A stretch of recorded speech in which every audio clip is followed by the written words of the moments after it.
This is Toki's story, as told through my perspective as her caregiver, Marcia. Toki was captured in the waters of Penn Cove, Washington, on Whidbey Island on August 8, 1970. She was 4 years old. Her extended family of approximately 80 orcas were herded into a netted-off section of the cove using speedboats, explosives, and aircraft. Records indicate that 8 young orcas were captured that day and sold off to marine parks, namely SeaWorld.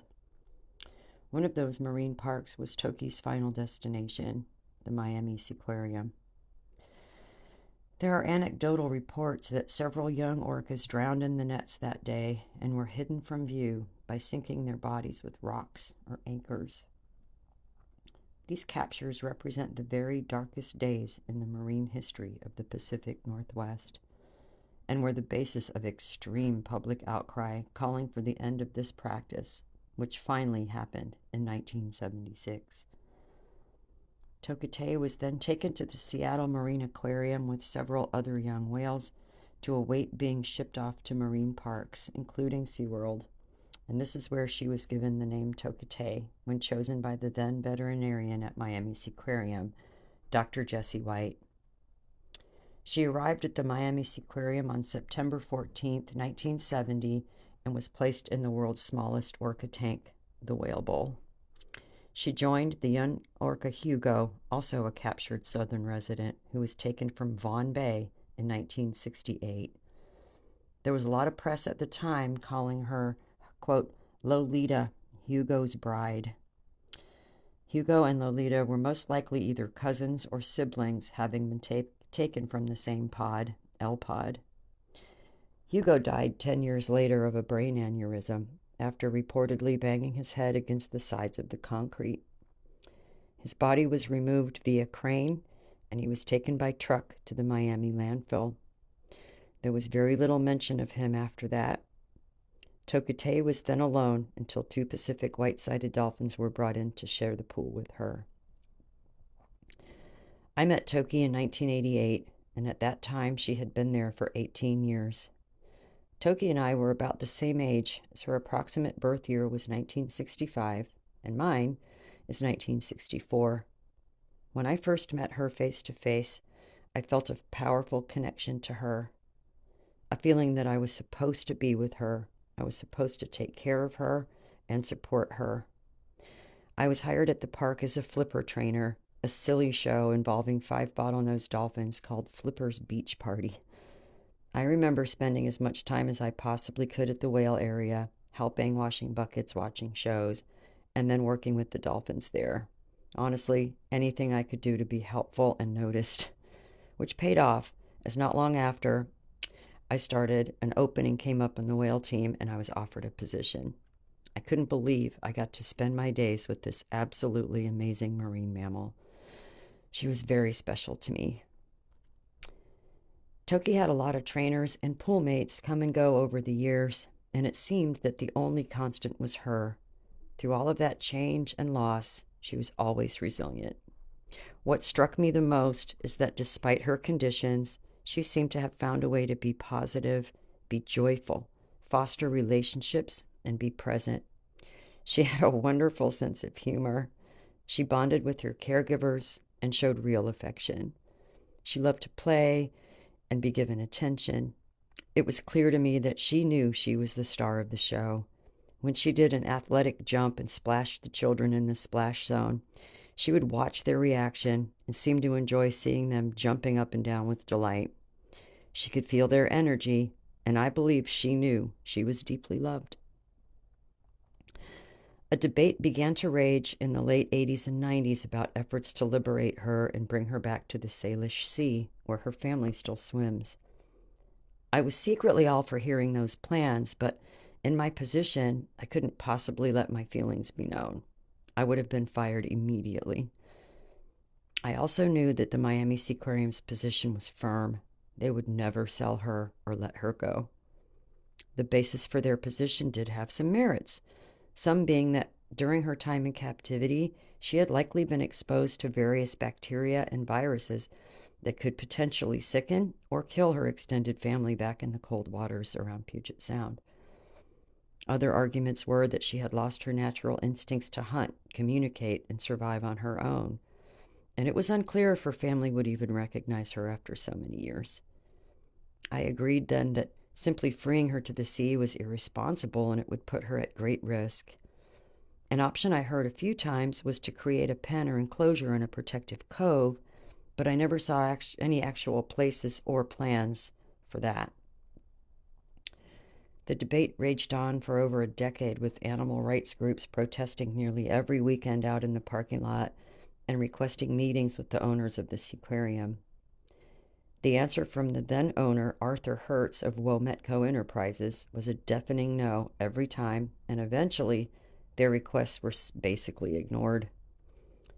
The protests continued, Toki kept doing shows, and I eventually left the park when a management change made it impossible for me to continue there. I was basically forced out. It broke my heart to leave her, and I thought about her every day. In November 2005, the southern resident orcas were finally officially listed as endangered under the Federal Endangered Species Act, the ESA, by the National Marine Fisheries Service, NIPS. I somehow thought that this would also protect Toki, but nothing changed for her. Because she was in captivity, she was basically exempt from any of these protections. Then one day, the Lummi Nation of Washington State became involved in and around 2018 when a totem pole was traveled from Washington State to Florida to raise awareness about Toki. The Lummi's position was that they considered Toki their, quote, relative beneath the waves, and they wanted their relative back where she belonged. The effort began to pick up steam when a collaboration between the Lummi Nation, the founders of the Whale Sanctuary Project, and a wealthy benefactor, Pritam Singh, began. A group called Friends of Toki, originally Friends of Lolita, was formed, of which I became a part in April of 2023. And a plan to increase Toki's water quality, food, care, and eventually create a sanctuary began in earnest. The plan grew wings when a billionaire football team owner and philanthropist, Jim Irsay, announced his pledge to finance the entire project, from her daily care, transport, sea pen enclosure construction, to her long-term care at the planned sanctuary at Cypress Island in the Salish Sea. Toki had always been a very healthy whale for as long as I knew her, and according to her records, which I read through before my time with her, she had not been sick at all, other than just menses symptoms. And this was the case until a lung infection that occurred in 2022 had caused her to become quite ill. She nearly lost her life. She was tended to by Miami Seaquarium vets, as well as a team of outside vets who put her on a very specialized antibiotic drug that was sourced from Japan. Right around this time, she was retired from performing and removed from all guest viewing. The stadium where she lived was condemned by the county as well due to crumbling concrete and structural failures. I believe that retiring her and removing all of the adoring crowds and energy really affected her in a negative way. It was all she knew. Now suddenly, after 53 years of performing for cheering crowds, high energy, and people visiting all day, the stadium went silent. In the 53 years she lived at the Miami Seaquarium, generations of visitors grew up with her and loved her deeply. Toki's behavior changed dramatically when we, Friends of Toki, arrived in the early spring of 2023. She began to exercise a lot more on her own, doing fast swims, breaches, and jumps. She began to initiate play with her caregivers and participate in enrichment, including a really fun cognition communication board that I created for her. Despite all the positives, it was a terrifying time. Maintaining her health and our plans to get her out of that pool and crumbling stadium as soon as possible were my only thoughts.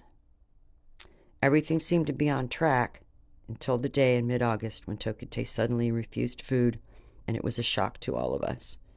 She had always had a very good appetite, and we had recently increased her food quality. The salmon and herring she was being given was high restaurant quality fish. Her tragic death only 2 days later was absolutely devastating. and completely unexpected. Toki should have never been captured by humans. She should have lived her life in the wild with her family in the Salish Sea. She should have been a mother who raised her children in the sea and taught them the ways of the mighty orca. But she was captured, and she lived a life of captivity for people. We can't change the past, but bringing her home could have possibly healed some of the wounds created by those captures and her years away from her family. She deserved to go to her sanctuary, and I would have been by her side. I believed 100% that it was her destiny to go back to her home waters. After everything she'd been through, she earned the right to live in peace in the waters of her ancestors, where she was born.